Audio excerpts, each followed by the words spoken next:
And you? It's a new look Ireland side, a mix of youth and experience. Do you feel it was important to try things out in this game?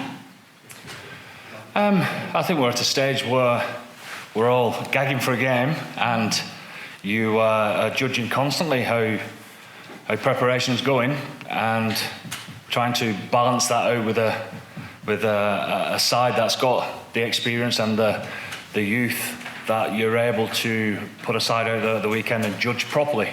You know, I'm 100% sure some individuals that'll take the field who will be saying to themselves that it's a big chance, an opportunity for me. So you've got to surround those people with good enough experienced players as well to be able to judge them properly. So we're looking forward to that. And Aviva, they're playing very close to their starting team. It's really strong. Yeah. How important is it to get the win on Saturday, or is it more about experimenting? It's about the performance. I wouldn't say we're experimenting. You know, you win World Cups because of the strength of your squad. So we're trying to find out about people that have done so well in the first place to get picked in the initial 42, and now they've got the opportunity to represent the group, and they know the expectation of how we want to play and what's acceptable and what's not. So they get to represent the group, as I say, first up, and we'll see how they go. And it's your first World Cup as a head coach. How much are you looking forward to it all? Are you excited? I am. I think it'd be fantastic. I think what's coming up is going to be super exciting. You know, if we can't get excited about playing Italy this week and then going away on a training camp next week and then playing England the week after and then playing away against Samoa before we actually get to the World Cup, then we're in the wrong place, aren't we? You know, so the next 5 weeks is super, and then what comes after that is even better. Thanks. Neil? Hi Andy, you've Caelan Doris at 7, position we're not really too familiar with seeing him in. He was picked to play there for Leinster a couple of months back, but only about 20 minutes into the game he switched back to number 8, so we didn't get to see much of him there. What do you think he's bringing to that position, and what's his kind of skill set that?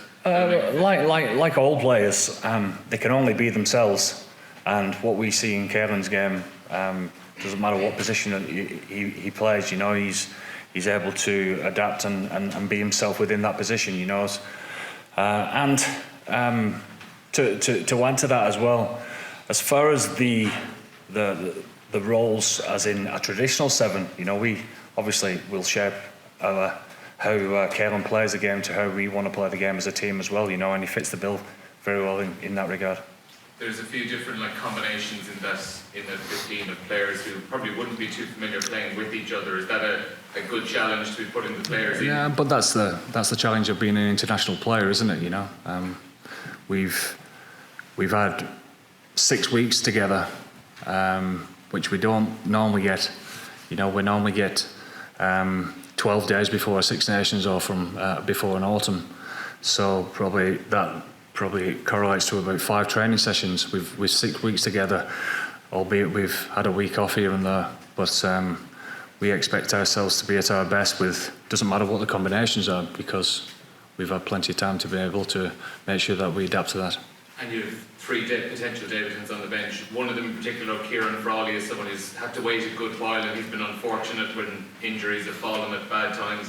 As a coach, is it very pleasing to be able to give him his chance after waiting so long? Well, it is, yeah. He has been unfortunate, but at the same time, he's trained really well and deserved the opportunity for a crack at it, and same for the other 2 lads, you know. So, look, as you know, we've had plenty debutants over the last few years. It's super exciting for us all, and it's something that we'll celebrate this evening. Andy, it's Jacob Stockdale's first camp, I think, in 2 years. I'm just wondering, what did you see from him in camp? And if he returns to anywhere close to the player he was a few years ago, how much of an asset could he be? Well, I think we know the answer to the second question there. He'll be a tremendous asset, you know, because you know, big, powerful, skillful, big left boot, was deadly for the try line, etc. You know, and you know, a few setbacks injury-wise and form-wise, etc. He's been working his way back through that. But I feel that he has come into camp 6 weeks ago wiping the slate clean for himself and just putting his ears back and just going for it. So what we've seen as far as that's concerned, transferring into training and training under pressure, etc., has been great so far. Transferring that onto the game with the extra pressure of the build up to the game, etc., and his own expectations is something that we'll look forward to seeing him deal with over the next few days. And if I could ask about Tom Stewart as well on the bench, some people see it maybe as a straight battle between the two Ulster hoopers for a place in the final squad. Rob obviously starts on the weekend, but what have you seen in his first full season for Ulster? With Tom, his attributes and what he brings to the game. He's a proper rugby player, and he's going to be a great player down the line. He's growing constantly, as we've seen throughout last season. Set piece wise, he's going to get stronger and stronger and better with the knowledge that he's going to have with what he's getting from Dan and the coaches. As far as set piece concerned, he's second to none up there. So you could see the growth there.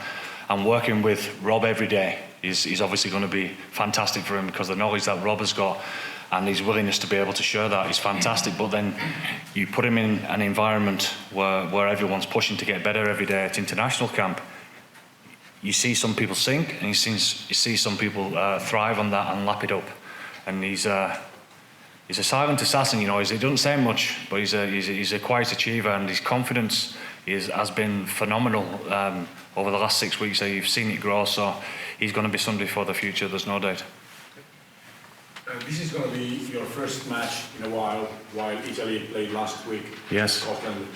Maybe you've seen the lineup Italy fielded for the team, 6 players that played also last week. Is this going to be a factor in your opinion? And which are the threats to avoid in order not to sleep on a banana skin, apart from the old cliche with 6 nations in this particular period? Your first match, and Italy has already played, and a couple of players will be. Well, first match, and as I say, we expect ourselves to be at our best. That's the pressure that we always do, and do we achieve that? Not always. So that's a challenge, but it's no excuse. So we expect that of ourselves. And then you're right. It's always nice to be able to have dealt with the dealings of a couple of days before a match, and then what it's like building up to the match, etc. And reviewing the match and having your own opinion of your own game and recovering properly and thinking, I'm glad I've got a chance next week again. That obviously helps, but at the same time, it's a test match for us. People talk about it being a warm-up game, but there's no real warm-up games when you're playing at the Aviva Stadium for Ireland. Whether it be the first test match of a summer series or not, this is a test match that we'll judge our players on properly. Last Thanks. 2 questions to this section, Keane and then Murray. Andy, where is Johnny at in terms of his recovery and what's even like behind the scenes, I suppose, knowing that he's not going to be playing in this month? Recovery as far as from the injury? Yeah, no, he's been all systems go right from the start.